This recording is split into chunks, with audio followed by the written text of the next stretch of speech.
Hello everyone and welcome to our channel Physiosaurus. So in this today's video I'm going to express my views on exercise therapy and biomechanics. See, these two books are the core basics of physiotherapy. So without these two books you just can't be a good physiotherapist. Alright? Now the thing is, exercise therapy is nothing without biomechanics. So here is just a huge statement which I'm making, but I have my personal reasons for that. Okay. So in order to prescribe any kind of exercise to a certain patient, you need to know about the biomechanics. Okay. So why I'm saying this? So first of all, this video is going to be very helpful for third year BPT students, fourth year BPT students. Okay. And so on. Alright. So please watch this video till the very end. So because I'm going to talk to you about the relevance of biomechanics in exercise therapy. Okay. So the first reason is, देखो, होता ये है कि अगर आपको biomechanics अगर आपको बहुत अच्छे से क्लियर ना हुआ ना, तो आप एक्सरसाइज थेरेपी में जितने भी एक्सरसाइजेज हैं, चाहे वो मोबिलाइजेशन हो, चाहे वो स्ट्रेचिंग हो, आप उसको अच्छे से परफॉर्म नहीं कर पाएंगे. अब उसका कारण क्या है? तो कारण ये है कि अब मान लेते हैं, कोई एक एग्जांपल ले लेते हैं, जैसे कि आपका मोबिलाइजेशन. ओके. अब मोबिलाइजेशन को आपको पेशेंट पे अगर परफॉर्म करना है तो आपको मोबिलाइजेशन के बारे में सबसे पहले तो जानना ही होगा. उसके अलावा आपको ऑस्टियोकाइनेमेटिक्स, ऑर्थ्रोकाइनेमेटिक्स, ठीक है, ग्लाइडिंग, स्लाइडिंग, कौन सा जो बोन है वो किस पे ग्लाइड कर रहा है, वो एंटीरियर ग्लाइड कर रहा है, पोस्टीरियर ग्लाइड कर रहा है, वो सारी चीजें आपको जाननी पड़ेंगी. तो एक तो ये हुआ कि आपको बायोमैकेनिक्स बिल्कुल अच्छे से क्लियर होना चाहिए कि कहाँ पे स्पिनिंग मूवमेंट हो रहा है, कहाँ पे ग्लाइडिंग हो रहा है और किस डायरेक्शन में हो रहा है, ये सारी चीजें. तो पहला तो ये हुआ. दूसरा है आपका स्ट्रेचिंग. अब स्ट्रेचिंग में भी ना एक बहुत इंपॉर्टेंट एक फंडा आता है, क्योंकि स्ट्रेचिंग जब भी आप करते हैं तो मसल्स का करते हैं, ठीक है, साथ ही साथ उसके सॉफ्ट टिश्यूज जो उसके अराउंड होते हैं, जॉइंट्स के अराउंड, वो भी आपके स्ट्रेच होते हैं. बट आप स्ट्रेचिंग करते हैं तो मसल्स का करते हैं, तो उसमें क्या क्या चीजें आपको पता होनी चाहिए. तो एक है आपका मसल, दूसरा उस मसल का एक्शन क्या है, तीसरा मसल्स को कौन कौन से नर्व सप्लाई करते हैं, because you should know what muscles you are targeting, right.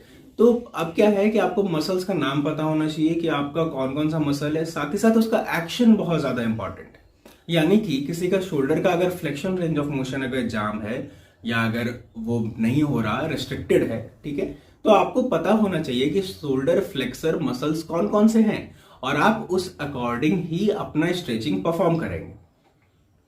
Now दूसरा जो सबसे इंपॉर्टेंट चीज आता है स्ट्रेचिंग में, वो है आपका hand placement. Now hand placement का ना बहुत बड़ा रूल है जब आप लीवर पढ़ेंगे तब, ठीक है. तो लीवर का, हालांकि लीवर एक बहुत बहुत इंपॉर्टेंट टॉपिक है और उसमें मैं सोचा कि वीडियो थोड़ा डिटेल में मैं बनाऊंगा, तो आने वाले टाइम में आपको हो सकता है लीवर के ऊपर एक वीडियो देखने को मिले, ठीक है.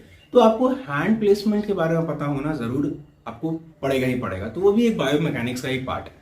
तो जो स्ट्रेचिंग में one of the most common knowledge that you should have is the angle of placement. Okay. अब ये एंगल ऑफ प्लेसमेंट क्या है? तो देखिए, जितने भी मसल्स हैं आपके बॉडी में, वो एक अलग अलग एंगल्स में वो प्लेस्ड हैं, वो नॉर्मली वो आपके बॉडी में प्रेजेंट है. अब जैसे कि कोई एक मसल होगा जो कि वर्टिकली होगा, कोई एक मसल होगा जो कि हॉरिजॉन्टली होगा, कोई एक मसल होगा जो ऑब्लिक होगा. अब ये एंगल आपको क्यों पता होना चाहिए? तो देखिए, जब तक आपको एंगल नहीं पता होगा तब तक आप मसल्स को स्ट्रेच कैसे करेंगे? अब मान लीजिए कोई मसल आपका ऐसा हॉरिजॉन्टली प्लेस्ड है और अगर आपको स्ट्रेच अगर आप उसको कर रहे हैं नीचे की तरफ से, तो ऑब्वियस सी बात है कि वो गलत मसल आपका स्ट्रेच हो रहा है. जिस मसल को आप टारगेट कर रहे हैं वो मसल स्ट्रेच नहीं हो रहा. ओके.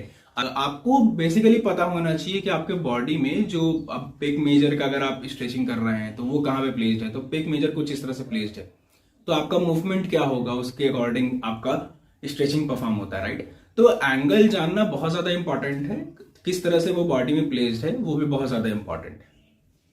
तो आप समझ रहे हैं कि आप कोई भी एक्सरसाइज थेरेपी उठाओ तो आप देख रहे हैं उसका रेलेवेंस जो है उसका बायोमैकेनिक्स है. ओके. सो स्ट्रेचिंग. तीसरा है आपका स्ट्रेंथनिंग. ना अगेन स्ट्रेंथनिंग में एक वन ऑफ द मेजर जो आपका बेसिक है वो है आपका हैंड प्लेसमेंट, कि आपका हैंड किस जगह पे प्लेस होना चाहिए, ठीक है, प्लस कौन सा मसल आप टारगेट कर रहे हैं. तो वन सेकेंड वो सेम बात हो गई कि आपका लीवर का पता होना चाहिए, मसल पता होना चाहिए आपको कि मसल का फंक्शन क्या है, ये सारी चीजें. जैसे कि आपका one of the most important और क्लासिकल एग्जांपल है आपका ACL injury. Now ACL injury में आपको पता होना चाहिए कि आप किस चीज का स्ट्रेंथनिंग करेंगे, आपका गोल क्या है, हैमस्ट्रिंग का, क्वाड्रिसेप्स का, आप किस चीज पर वर्क करेंगे, वो सारी चीजें. तो वो सारी चीजें आपको तभी आएंगी जब आप एक अपना एक चार्ट बनाओगे, मेरा ये डाटा है और मेरे को इसके अकॉर्डिंग काम करना है, ठीक है। तो ये सारी चीजें हैं। अगला जो एक्सरसाइज आता है वो है आपका पीएनएफ। नाउ पीएनएफ तो ठीक है, उसमें सेट ऑफ मूवमेंट्स होते हैं, D1 D2 ये सारी चीजें होते हैं, बट उसका भी अगेन एक रेलेवेंस आ जाता है कि जब आप कोई एक स्पेसिफिक मूवमेंट कराते हैं, चाहे वो शोल्डर फ्लेक्शन करवा रहे हैं, चाहे वो शोल्डर एबडक्शन करवा रहे हैं D1 या D2 किसी में भी, ठीक है, चाहे वो अपर लिम्ब हो चाहे वो लोअर लिम्ब हो, उसमें अगेन आपको मसल्स पता होना चाहिए और एक्शन पता होना चाहिए, ताकि आपको ये समझ में आए कि हम कौन सा मूवमेंट एक साथ करवा रहे हैं। ओके, तो अगेन बायोमैकेनिक्स एक बहुत बड़ा रोल प्ले कर रहा है। अगला जो एग्जाम्पल है वो है हमारा रेंज ऑफ मोशन। अब रेंज ऑफ मोशन तो भाई बहुत बहुत ज्यादा वो रेलेवेंस है उसका बायोमैकेनिक्स से, ठीक है, क्योंकि आपको पता होना चाहिए पहली बात। अब जैसे कि शोल्डर में कॉम्प्लेक्स में हम लोगों ने एक पढ़ा था स्कैपुलो ह्यूमरल रिदम, ओके, जिसमें हम लोगों ने जाना था कि 2:1 का जो होता है कंट्रीब्यूशन होता है, ठीक है। तो ये सारी चीजें हैं। तो बायोमैकेनिक्स एक बहुत बड़ा एक मेजर फैक्टर है। आप किसी भी पेशेंट का अगर आप एक्सरसाइज उसका प्रिपेयर कर रहे हैं, एक्सरसाइज चार्ट प्रिपेयर कर रहे हैं, तो बायोमैकेनिक्स एक बहुत बड़ा रेलेवेंस फैक्टर है, ठीक है। तो रेंज ऑफ मोशन के लिए फिर से अलग आपको लीवर का कंसेप्ट पता होना चाहिए, क्योंकि रेंज ऑफ मोशन अगर आप पैसिवली करवा रहे हैं तो आपका हैंड कहाँ पे रखना है आपको। मान लीजिए आपको हिप जॉइंट का अगर आपको फ्लेक्शन एक्सटेंशन करवाना है तो आपका हैंड कहाँ पे होगा, ठीक है, वो सारी चीजें। साथ ही साथ आपको मसल पता होना चाहिए, उसका एक्शन पता होना चाहिए। नेक्स्ट आ जाता है आपका गेट ट्रेनिंग। अब गेट ट्रेनिंग के बारे में तो कुछ बोलना ही नहीं है, क्योंकि ये one of the most important और मोस्ट वास्ट टॉपिक है। इसके बारे में चाहे आप जितना भी पढ़ लें, हमेशा आपको फील होगा कि भाई कुछ ना कुछ तो कम ही है, ठीक है। और गेट के ऊपर तो सिंकन ऑर्किन्स में इतना भर भर के डाटा दिया हुआ है कि पूरा का पूरा उसको एक कॉम्पैक्ट करके वो नोट्स बना पाना वो भी अपने आप में एक मुश्किल है। तो मैं तो सजेस्ट करूंगा कि पढ़ते रहिए, जिंदगी भर पढ़िए, क्योंकि ऑब्वियसली आप एक फिजियोथेरेपिस्ट हैं और आपको तो कोई नॉर्मल कोर्स तो ये है नहीं, जो कि आपका प्रोफेशनल कोर्स है। तो पढ़िए, सिर्फ एग्जाम पास करने के लिए ही नहीं, बल्कि अपने जिंदगी में कुछ ना कुछ बेटर करने के लिए पढ़िए, ठीक है। तो गेट ट्रेनिंग भी हो गया। तो गेट ट्रेनिंग में आपको क्या जानना है? तो गेट ट्रेनिंग में kinematics is one of the most important thing that you need to know in while prescribing gait training exercises। Kinematics क्या हुआ? तो आपको ये बातें पता होनी चाहिए कि गेट का जो 2 फेजेस हैं, फिर 2 फेजेस का भी बहुत सारे सब फेजेस हैं, ठीक है। तो उसमें क्या है, गेट के ऊपर हालांकि मैंने ये वीडियो बनाया हुआ है, ठीक है। तो जितने भी फेजेस हैं, अब हील स्ट्राइक अगर हो रहा है तो वहां पे कौन सा मूवमेंट हो रहा है, वहां पे जो मूवमेंट हो रहा है उसको कौन सा मसल वो एक्ट कर रहा है, ठीक है, या प्लांटर फ्लेक्शन हो रहा है या डॉर्सी फ्लेक्शन हो रहा है, ठीक है। और अगर मान लीजिए प्लांटर फ्लेक्शन हो रहा है, हालांकि हिल स्ट्राइक में प्लांटर तो होता नहीं है, डॉर्सी होता है, ठीक है। तो अगर प्लांटर फ्लेक्शन हो रहा है तो कौन सा मसल एक्ट करेगा, डॉर्सी फ्लेक्शन हो रहा है तो कौन सा मसल एक्ट करेगा, हिप फ्लेक्शन हो रहा है तो कौन सा मसल एक्ट करेगा, नी फ्लेक्शन हो रहा है तो कौन सा मसल एक्ट करेगा। तभी तो आप देख पाएंगे ना कि अच्छा हील स्ट्राइक नहीं हो पा रहा है, इसका मतलब है कि ये मसल एक्ट नहीं कर पा रहा है। तो वो एज अ असेसमेंट भी आपका काम आ गया, ठीक है, एज आपका एक्सरसाइज में भी वो काम आ गया कि नहीं अब हमको इसी स्पेसिफिक ग्रुप ऑफ मसल पे टारगेट करना है। तो जब तक आपका बायोमैकेनिक्स क्लियर नहीं होगा तो आप एक्सरसाइज कैसे प्रिस्क्राइब करेंगे। Okay, now the next one is balance training. Balance training is again जब आपका मसल इम्बैलेंस होता है, that is one of the most common factors in imbalance of patient, okay. तो उसमें फिर अगेन आपको पता होना चाहिए कि कौन सा मसल जो है वो इम्बैलेंस है या कौन सा मसल वीक है, और जो मसल वीक है उसका काम क्या है, ताकि आप उसको स्ट्रेंथनिंग कर सकें। तो फिर से अगेन सेम कॉन्सेप्ट आ गया आपको, ठीक है। लास्ट है हमारा पोस्चर। अब हालांकि कितने सारे ही एक्सरसाइजेस हैं, मैंने छोटे मोटे एक चार्ट बना करके ना, ताकि आपको एक बेसिक ओवरव्यू दे सकूं, इसलिए ये चार्ट बनाया था। लास्ट है आपका पोस्चर। अब आपको पोस्चर के बारे में भी पता होना चाहिए, उसका असेसमेंट पता होना चाहिए, नॉर्मल पोस्चर क्या होता है। तो नॉर्मल पोस्चर पता होने के लिए आपको एक प्रॉपर आपको देखना पड़ेगा ना कि एंटीरियर व्यू में कैसे पोस्चर को देखते हैं, या पोस्टीरियर व्यू में कैसे देखते हैं, या लेटरल व्यू में कैसे देखते हैं। तो ये सारी चीजें हैं। तो पोस्चर को भी सही करने के लिए आपको नॉर्मल पोस्चर पता होना चाहिए, और नॉर्मल पोस्चर पता होने के लिए आपको ये पता होना चाहिए कि कहाँ कहाँ पर डेविएशन होता है, कौन कौन सा डिफॉर्मिटी होता है, उस डिफॉर्मिटी के चक्कर में क्या होगा, तो उसको कैसे सुधारा जाए। तो वो सारी चीजें फिर अगेन आपका बायोमैकेनिक्स से कोरिलेटेड है, ठीक है। तो ये तो हुआ अगर हम एक्सरसाइज के बेसिस पे बात करें तो, ठीक है। तो अब आप देख रहे होंगे कि बायोमैकेनिक्स जो है वो कितना ज्यादा इंपॉर्टेंट है, ठीक है, इवन आपके लाइफ में और इवन आपके मतलब नॉर्मल लाइफ में भी बहुत ज्यादा इंपॉर्टेंट है, और जब आप पेशेंट को ट्रीट करेंगे तो भी बहुत ज्यादा इंपॉर्टेंट है, ठीक है। तो अब अगर हम लोग केस वाइज अगर हम लोग बात करें तो गिन चुन करके 4-5 केस मैंने लिया है। हालांकि केसेस तो बहुत सारे हैं, लाइक बहुत सारे हैं, ठीक है। तो अब उन सभी को डिस्कस करने में बैठूंगा तब तो फिर बहुत ज्यादा लंबा वीडियो हो जाएगा। तो 4-5 केसेस मैंने लिए, जैसे कि ACL इंजरी, ठीक है। एसीएल इंजरी में अब उसका भी एक एक करके अगर मैं बात करें कि आपको पता होना चाहिए कि आपको कौन सा मसल को टारगेट करना है, राइट। तो कौन सा मसल को टारगेट करना है, फिर again biomechanics is very important. You need to know about the knee complex and all, कि एसीएल जो लिगामेंट है उसका फंक्शन क्या है, वो क्या करता है, ठीक है, वो कैसे उसका, अब एमआरआई का रिपोर्ट भी अगर आप देखेंगे तो आपको तो पता होना चाहिए कि उसका प्लेसमेंट किस जगह पे होता है। तो ये सारी चीजें हैं। Next case is osteoarthritis. Now, in order to treat osteoarthritis, first of all, you need to know what are the structures which are present around the knee joint. Okay, so you need to have a basic knowledge about the knee complex, like capsule में क्या होता है, capsule क्या करता है, वर्सा क्या करता है, इन सारी चीजों का जानकारी आपको होना चाहिए। So it is again a part of the knee complex, right. और ऑस्टियोआर्थराइटिस में आपको एक्सरसाइज प्रिस्क्राइब करने में ना वो थोड़ा टेंशन भी हो जाता है, क्योंकि अगर गलत एक्सरसाइज प्रिस्क्राइब कर दिया तो पेशेंट का दर्द बढ़ जाएगा, ठीक है। जैसे कि one of the most common advice उसमें देते हैं पेशेंट को कि वज्रासन में नहीं बैठना है, ठीक है। तो वज्रासन में बैठने से क्या होगा, तो वो आपको एक पता होना चाहिए। तो वो आपको तभी पता होगा जब आप नी कॉम्प्लेक्स के बारे में सब कुछ आपको पता होगा कि वर्सा का काम क्या है, नी कॉम्प्लेक्स के अराउंड कौन कौन से सरफेस पे जब आप मान लीजिए फ्लेक्शन करते हैं तो कैसे कैसे मूवमेंट होता है, उसका ऑस्टियोकाइनेमेटिक्स क्या है, उसका ऑर्थोकाइनेमेटिक्स क्या है। तो ये सारी चीजें एक बेसिक नॉलेज है, ठीक है। एक और चीज जिसका बायोमैकेनिक्स और एक्सरसाइज थेरेपी में दोनों में बहुत बड़ा रेलेवेंस है, यानी कि अगर आप किसी का भी एक्सरसाइज कर रहे हैं उसमें बहुत बड़ा रेलेवेंस है, वो है आपका ये जानना कि किसी भी जॉइंट का लूज पैक पोजीशन क्या है और क्लोज पैक पोजीशन क्या है, ठीक है। जब तक आप ये नहीं जानेंगे तब तक आप मोबिलाइजेशन भी नहीं दे सकते, तब तक आप स्ट्रेचिंग नहीं दे सकते, ठीक है। इन शॉर्ट आप उस पर मैनुअल थेरेपी नहीं कर सकते हैं। आपको पता होना चाहिए कि लूज पैक पोजीशन होता क्या है, क्लोज पैक पोजीशन आपका होता क्या है। ये दोनों बहुत बेसिक लेवल की चीजें हैं, लेकिन बहुत बहुत इंपॉर्टेंट चीजें हैं, ठीक है। क्योंकि अगर आप मोबिलाइजेशन कर रहे हैं तो अगर आप उसमें आपका लूज पैक पोजीशन और close pack position is equally important as hand placement, ठीक है। तो वो आपको देखना होगा। और जैसे कि अभी मैंने बात किया कि ऑस्टियोआर्थराइटिस के बारे में, तो ऑस्टियोआर्थराइटिस में अभी जैसे कि मैंने बोला ना कि one of the most common advice होता है कि वज्रासन में नहीं बैठना है, लाइक एवरी फिजियोथेरेपिस्ट वो एडवाइस देते हैं। तो क्यों नहीं बैठना है, ठीक है। अगर आप बैठेंगे तो क्या होगा, तो अगर आप डीप लेवल पे समझेंगे तो आप ये पाएंगे कि अरे नहीं, जब आसन में बैठ रहे हैं तो दोनों जॉइंट के सरफेस पे ना बहुत ज्यादा लोड पड़ रहा है, राइट। लोड भी पड़ रहा है, तो लोड पड़ने के कारण दर्द जो है वो बढ़ जाएगा, ठीक है। तो close pack position, loose pack position, और जो तीसरा एक जो है बहुत इंपॉर्टेंट है वो है आपका कैप्सुलर पैटर्न, ठीक है। यानी कि किसी भी एक जॉइंट का मान लीजिए अगर कोई कैप्सूल अगर कुछ प्रॉब्लम हो रहा है या इन्फ्लेमेशन हो गया या रिस्ट्रिक्ट हो गया, ठीक है, टीयर अप हो गया, तो कैप्सूल्स में किसी भी प्रॉब्लम हो जाने के कारण जॉइंट पे उसका क्या असर पड़ेगा। One of the most common example जो है वो है आपका frozen shoulder. Now in frozen shoulder there is the inflammation of capsules, right. तो अगर आपका इन्फ्लेमेशन ऑफ कैप्सूल हो रहा है तो कैप्सुलर पैटर्न में आपका क्या दिखेगा, आपका एक्सटर्नल रोटेशन है वो नहीं होगा, ठीक है। तो आपका फ्रोजन शोल्डर भी अगर आप देखें केस, तो आप देख रहे हैं बायोमैकेनिक्स से ही पूरा का पूरा रेलेवेंस है, ठीक है।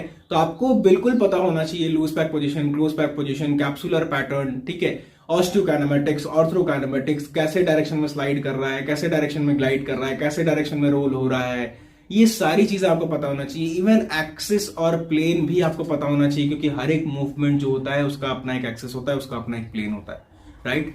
तो ये बहुत बहुत बेसिक लेवल की बातें हैं, लेकिन आपको एकदम डीप में आपको बिल्कुल पता होना चाहिए। अब यहाँ पे जितने भी मैंने टर्म्स यूज किए हैं, एक्सिस एंड प्लेन, ठीक है, तो इस पे ऑलरेडी मैंने वीडियो एक बना रखा है। हाँ, loose pack position, close pack position मेरे ख्याल से शायद मैंने उस पर वीडियो नहीं बनाया है, ठीक है। तो मैं आने वाले टाइम में वो भी मैं वीडियो अपलोड कर देने की कोशिश करूंगा, ओके। नेक्स्ट है आपका स्पाइन। अब स्पाइन की अगर हम लोग बात करें तो सर्वाइकल से लेकर के कॉकेक्स तक अगर हम लोग बात करें तो कई तरह के प्रॉब्लम होते हैं स्पाइन के, कई तरह के। और स्पाइन में मोबिलाइजेशन या मैनिपुलेशन आपने तो भर भर के वीडियोस देखा होगा यूट्यूब पे भी और भी कई जगह पे, ठीक है। आने वाले टाइम पे मैं मोबिलाइजेशन के भी बारे में बहुत डिटेल में बात करूंगा, इवन मैनिपुलेशन के बारे में भी बहुत डिटेल में बात करूंगा, ठीक है। तो स्पाइन में भी अगर आप शुरू ऊपर से लेकर के नीचे तक अगर आप देखें, ठीक है, नॉट दिस, सो अगर आप ऊपर से लेकर के अगर आप नीचे तक देखें तो क्या है कि कई तरह के इश्यूज होते हैं। एक one of the major issues है कि आपका नर्व जो है कहीं पे दब गया, ठीक है। तो मैं बहुत ही लेमन भाषा में ये बात बोल रहा हूँ, तो नर्व कहीं पे दब गया तो क्या होता है, कई बार रेडिएटिंग पेन हो जाता है, यानी कि अगर सर्वाइकल में कहीं कुछ प्रॉब्लम हो रहा है, नर्व कंप्रेशन है, तो कई बार हैंड में भी टिंगलिंग सेंसेशन होता है या वीकनेस आ जाएगा, ये सारी चीजें।